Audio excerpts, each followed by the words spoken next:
Oi, eu sou a Marcela Ponce de Leon. Eu sou a Sheili Calef. E esse é o Baseado em Fatos Surreais. O seu podcast quentinho, que agora está mais quente ainda, agora está infernal, agora está incandescente, está pegando fogo nesse outubro. Sim, porque aqui nesse podcast a gente conta a sua história como se tivesse acontecido com a gente em primeira pessoa, só que de maneira anônima. E em outubro nós reservamos as quintas-feiras para contar as histórias de terror, as histórias terríveis, aquelas histórias que te deixam com medo. Exatamente, se você tem uma história, pode mandar pra gente. Não precisa ser só história de medo, tá? Pode mandar todo tipo de história, desde que seja surreal e tenha acontecido com você, ou com alguém próximo a você. Enfim, uma história daquelas bem surreais, que ninguém vai acreditar. Seja porque ela é surreal mesmo, tipo um monte de dinheiro entre as nádegas, ou jogadores de futebol condenados por estupro sendo contratados, enfim, né? Com certeza você tem uma história surreal aí pra mandar pra gente. Pode mandar aquela sua história pro nosso e-mail. Qual é o e-mail, Marcela? bfsurreais@gmail.com. Manda em áudio, em texto, fique à vontade. Se quiser mandar vídeo ou historinha, desenhos, a gente aceita tudo, tá bom? Não vou falar mais nada. Vamos pra esse caso. Eu tenho que dar gatinho nesse caso? Tenho que fazer um aviso de gatinho aqui? É um caso que pode ser sensível para algumas pessoas. É de terror, tá, gente? Vamos pro caso de hoje? Baseado em fatos surreais. Histórias de mulheres como nós. Compartilhadas com empatia, Intimidade e leveza. onde o assunto é a vida E o detalhe surreal. Meus pais tiveram 2 filhos. E eu sou a caçula. Meu irmão era 3 anos mais velho do que eu. E quando a gente era bem pequenininho assim, meus pais compraram uma casa. Compraram uma casa aqui na região de Congonhas, em São Paulo, sabe? Sei, é uma região bem bacana, né? Uma região tranquila, uma região considerada uma região nobre, assim. Uhum. Só que a casa que eles compraram, esse sobrado, ela tinha uma história. Diziam que o casal que morou nessa casa antes teve um filho e esse filho morreu na casa. Ela ficou muitos anos parada, até que eles decidiram vender essa casa depois que se separaram. E vocês não tinham certeza disso? Vocês ouviram falar? Sim, era uma história da casa, tipo essas histórias de casa de filme de terror, né? Bem clichê até. Uhum. Mas o fato é que nós fomos morar nessa casa e eu era bem pequena nessa época. E a minha mãe dizia que eu vivia assustada, vivia com medo. Eu dizia pra ela que sempre tinha um homem parado na porta do quarto, que ele ficava me olhando, que não deixava eu dormir. Sua mãe te contando isso? Uhum. Que delícia. E meu irmão, que era 3 anos mais velho do que eu, ele não lembrava dessas coisas, ele não falava que via nada, pra ele tava tudo bem. Só eu que via. Mas era sempre, sabe? Sempre. Mas não eram só coisas que aconteciam que me deixavam assustada. Também tinham coisas que aconteciam que eu não sabia explicar muito bem por quê. Tipo, eu tava ouvindo uma música no rádio e de repente eu dizia, agora vai tocar Madonna. E tocava. Ah, mas isso você já mais velha, então. Então, quando você era pequenininha, com uns 4 anos, tinha essa coisa de você achar que tinha um homem, você falava pra sua mãe que tinha um homem na porta do quarto. Sim. E isso não parou. Coisas estranhas continuaram acontecendo. Sim, enquanto eu fui crescendo, essas coisas continuaram acontecendo. Enquanto de um lado tinha esse homem que ficava na porta do meu quarto, e parecia que ele ficava ali guardando, sabe, a porta do meu quarto. Era um negócio meio bizarro, assim. Do outro, aconteciam essas outras situações de que eu tava escutando rádio e às vezes eu sabia a música que ia tocar em seguida. Ou eu frequentava muito bingo com a minha avó na igreja. Eu ia à igreja com a minha avó. E eu sabia o número. E a gente ganhou várias vezes o bingo na igreja por causa disso. Porque eu acertava os números que iam ser cantados na cartela. Tipo... Seja minha amiga, por favor. Eu vou te passar aqui os números. E entre esse homem que ficava na porta do meu quarto e essas, sei lá, premonições... Aconteceu até da minha mãe chamar algumas vezes grupos espíritas para irem em casa fazer limpeza, sabe? Eles se juntam, fazem oração. E até resolvia por um tempo, mas depois as coisas voltavam, sabe? E eu fui crescendo nessa casa Inclusive, eu morava nessa casa no dia que aconteceu aquele acidente da TAM. E eu me lembro muito bem que nesse dia eu passei o dia inteiro me sentindo mal, com uma coisa estranha no estômago, meio triste, meio com raiva, até que tudo aquilo aconteceu. Bom, mas o que eu quero contar para você, na verdade, são pequenas situações do meu cotidiano, né?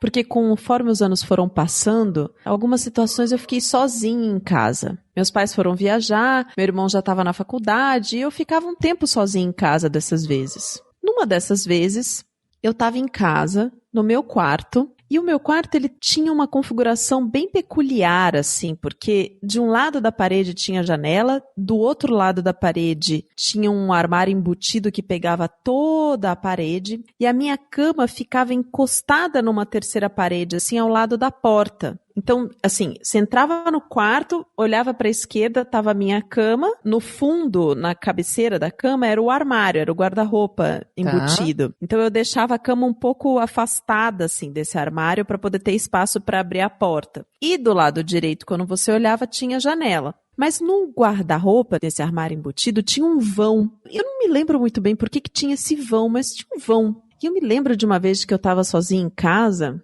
e eu comecei a escutar um barulho vindo desse vão. E aí eu fui atender o telefone, porque o telefone começou a tocar na mesma hora. E na hora que eu atendi esse telefone, alguém falou alô do andar de baixo. Só que eu estava sozinha em casa. Não tinha ninguém comigo. Mas era um sobrado, você estava no andar de cima. Aham. E eu tenho certeza, era muito claro. O telefone tocou e eu ouvi a voz no telefone e a voz no ambiente vindo do andar de baixo, sabe? Aham.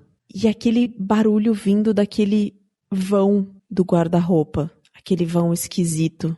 Eu pus o telefone no gancho, meu coração estava muito, muito, muito acelerado, assim. Aí eu liguei para uma amiga minha e fiquei com ela o tempo todo, porque, nossa, eu não tinha condições de ficar sozinha naquela casa aquele dia.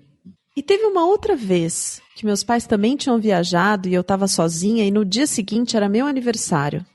Eu estava sentada assistindo TV e eu tinha preparado um sanduíche com maionese e umas coisas assim. Eu comi o sanduíche e depois que eu terminei de comer, eu deixei ele em cima de um balcão, um pouco atrás assim da minha cabeça, que separava, sabe? A cozinha em casa era tipo cozinha americana, então tinha um balcão assim da cozinha para a sala.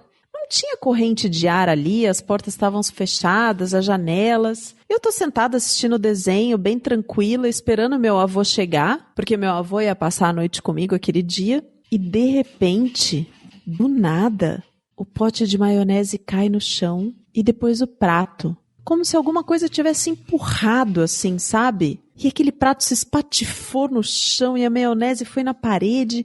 E eu fiquei olhando e eu não estava entendendo o que estava acontecendo, porque não tinha vento. Não era uma divisória estreita que eu pudesse ter deixado o prato na beirada, sabe? Pra cair, assim, desequilibrar. Não tinha isso. Alguém tinha derrubado aquele prato. Voou eu tô tentando imaginar aqui, porque bateu na parede, maionese na parede. Não é que só caiu imediatamente ao lado do negócio, como se tivesse na beiradinha. Porque se tá na beiradinha, cai ali no chão, no máximo. Não pula nas coisas. Não pula na casa, os objetos. Era como se alguém tivesse dado um tapa muito forte naquele pote de maionese e ele bateu na parede, sabe? E se espatifou. Eu nunca consegui tirar aquela mancha da parede. Bom, mais tarde meu avô chegou para passar aquela noite comigo, porque no dia seguinte era meu aniversário. E a gente dormiu junto. Mas eu tive uma noite muito agitada, com muitos sonhos, umas coisas estranhas assim. Nossa, eu não sabia o que estava acontecendo.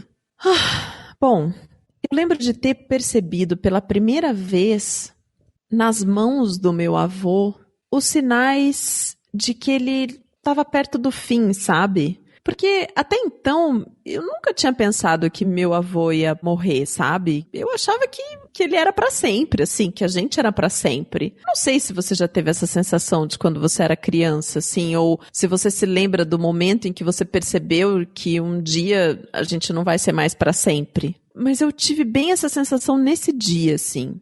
E por incrível que pareça, o dia seguinte foi o último dia dele. A gente acordou, foi o meu primeiro abraço com 18 anos. Ele tomou café comigo, foi comigo até a escola. E quando ele estava voltando para casa, ele teve um infarto fulminante e morreu. Caramba. Bom, o luto acabou me trazendo essa necessidade de buscar um conforto na religião, sabe? Apesar da minha mãe ter chamado aquelas pessoas algumas vezes para ir em casa, fazer algumas rezas, enfim, e eu ter buscado conforto em alguns momentos assim, eu não era uma pessoa de frequentar a igreja, nem de... enfim. Só que ali, depois que meu avô se foi, eu resolvi ir atrás um pouco das religiões, eu estudei um pouquinho de cada uma coisa, enfim.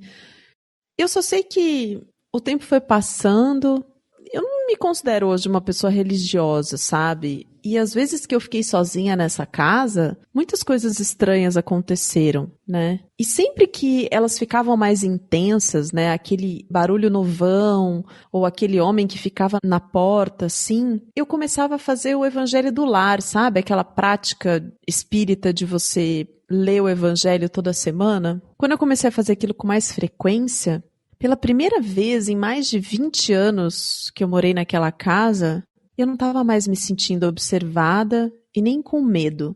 Nada mais de assustador voltou a acontecer. Só ficou mesmo essa parte da intuição. Vez por outra, eu ainda tenho esse negócio de sentir alguma coisa que não me pertence e dizer qual é a próxima música que vai tocar no rádio.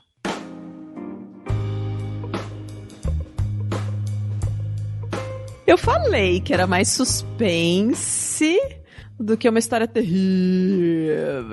É pra mexer com a imaginação das pessoas que estão escutando. Mas eu acho que todo mundo fica lembrando de alguma coisa. Eu fiquei pensando, até porque essa semana alguém falou de uma série que vai ser lançada e que fala de pessoas que limpam objetos. É uma série, tipo, no futuro, de pessoas especializadas em limpar energeticamente objetos. E como aí essa galera era num grupo de inovação, o pessoal tava falando dessa série. Eu falei, ai gente, mas isso é tão normal.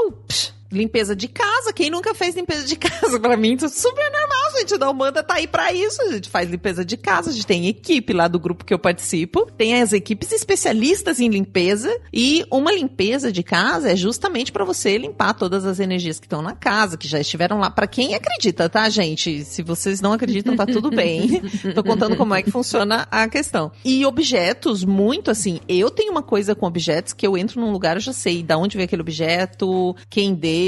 E aí eu dei esse exemplo, porque a primeira vez que eu comecei a namorar em São Paulo, eu chegava na casa da minha namorada e tinha umas coisas assim da ex, que a ex tinha dado pra ela, mas tinha um desgracido de um porta-treco assim, que era uma girafinha verde com umas bolinhas laranja, que eu lembro até hoje, porque eu olhava e eu falava, gente, isso aí foi a fulana que deu, tenho certeza. Aí um dia eu não aguentei. A gente sabe, né? Bizarro. Sabe, isso. Eu falei assim, isso aqui foi fulana que te deu, eu não suporto. Várias coisas eu sei que a ex-namorada tinha dado, mas aquilo lá era um inferno. E deve ter sido alguma aliança, alguma coisa que veio ali, porque era um troço assim que eu olhava aquele objeto, me dava um urg, sabe?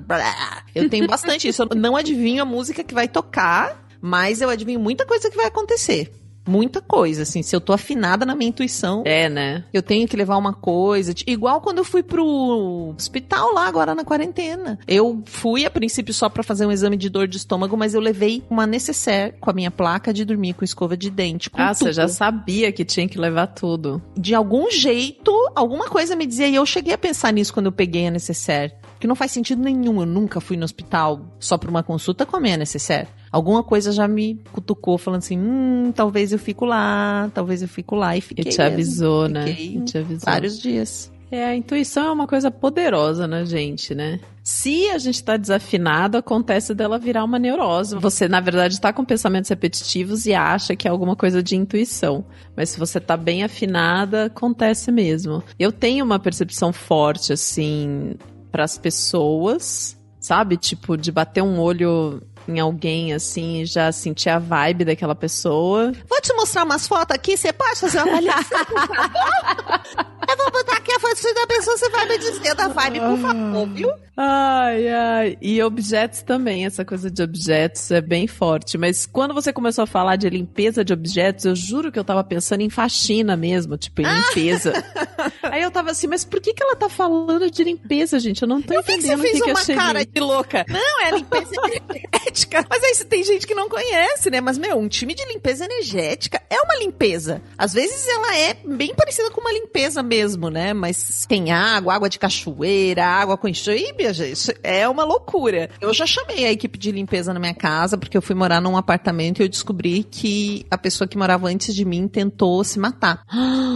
E aí eu conversei com a minha mestre sobre isso, olha, já entrando num caso surreal. Mas ele mentiu. Esse dono desse apartamento antes de mim, né, essa pessoa que morava lá antes, disse que tava com a perna quebrada quando eu conheci e ele disse que ele tinha caído de moto. Depois que eu já tava morando lá um tempo, conversando com vizinhos, eu soube que ele tinha pulado.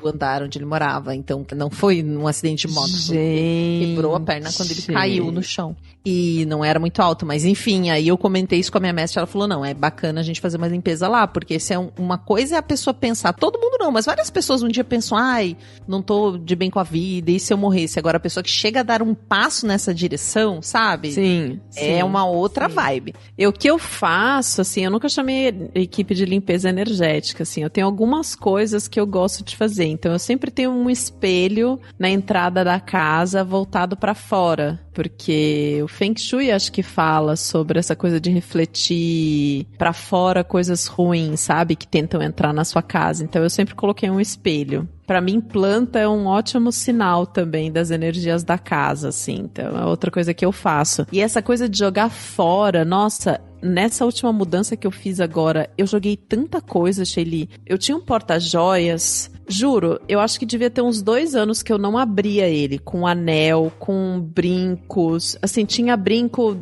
do meu primeiro namorado que me deu, tinha uns colares que eu usava na faculdade, várias coisas que, assim, há muitos anos eu não usava e que tinha uma energia muito diferente de mim, assim, sabe? E eu joguei fora essas coisas, tipo, bizarramente, assim. Já era, tchau. Já era. Umas coisas Fiquei anos... que não faz. Você olha e não consegue jogar fora, um belo dia você fala, tchau. E faz toda a diferença. Muito obrigada, heroína, que mandou essa história pra gente, pra instigar a nossa imaginação com o que pode ter nas frestas, cantinhos e nessas ligações que a gente recebe que não sabe de onde. 2 coisas aconteceram comigo assim.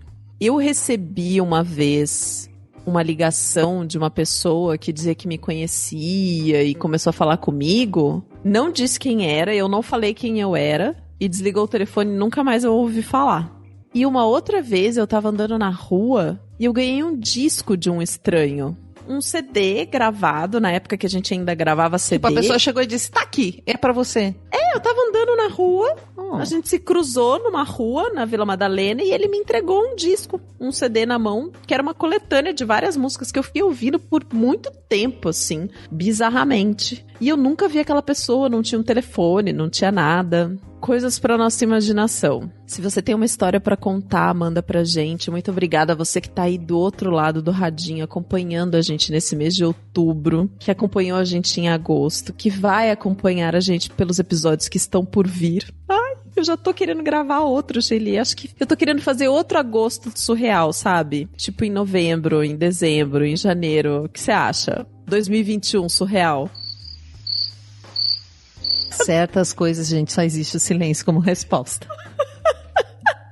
Vai, Shelly, agradece essas pessoas incríveis que apoiam o Baseado em Fatos Surreais. Que sem eles, a gente estaria fazendo tudo sozinha. Gente, eu ainda tô pensando no cara que te deu o CD aí, se era encarnado ou desencarnado. A pergunta que não quer calar, né? Vamos lá aos encarnados que estão nos apoiando esse podcast. Samara Cris Marques, Rosiana Roecker, Rodolfo Souza, Renato Chiquito, Regina Guimarães, Pietro Moreira, Pedro Rainho, Pablo Vasques, Melissa Costa, Max Nunes, Marta Batilli, Mariana Foster, Mariana Diniz, Manuela Braga, Luciana Machado, Letícia Santos, Leandro Yamaguchi, Laís Norte, Kaique Novaes, Juliana Marques, Júlia de Paiva, da Veste Jeans BR, Hugo Ballarini, Heloísa Takates, Gisele Cabreira, @PDFotógrafa, fotógrafa de polidense e polidancer, Gabriela Coelho, Fernanda Galdino, Cíntia Matos, Bruno Kimura, Brenner Pacelli,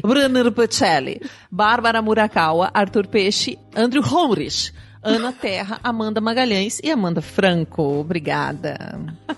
E você também pode apoiar o Baseado em Fatos Reais dando 5 estrelinhas no iTunes, escrevendo seu comentário, compartilhando os episódios que você gosta com outras pessoas, mandando mensagens de amor para a gente no Instagram ou no e-mail. E aí, Sheili? Até o próximo Caso Surreal. Esse podcast foi editado por Domênica Mendes.